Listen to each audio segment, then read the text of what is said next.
स्थातु चामुण्डा वाराही महिषासना ऐन्द्री गजसमारूढा वैष्णवी गरुडासना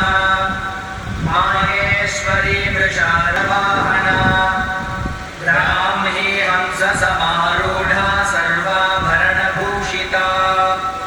इत्येता मातरः सर्वाः सर्वयोगसमन्विताः नानावर्णशोभाढ्या नानारत्नोपशोभिताः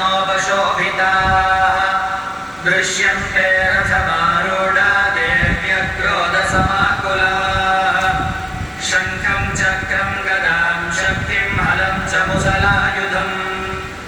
केटकं तोमरं चैव परशुं पाशमेव च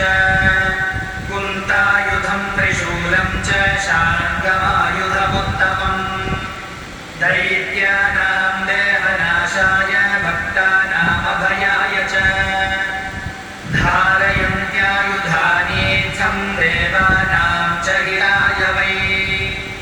नमस्तेऽस्तु महारौद्रे महाघोरपराक्रमे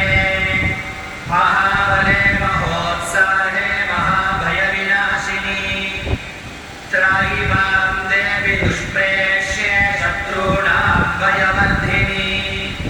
प्राच्यां रक्षतु मामैन्द्री आज्ञेयामग्निदेवता दक्षिणेवतु वाराही नैऋत्यां खड्गधारिणी प्रतीच्यां वारुणी रक्षेत् वायव्यां मृगवाहिनी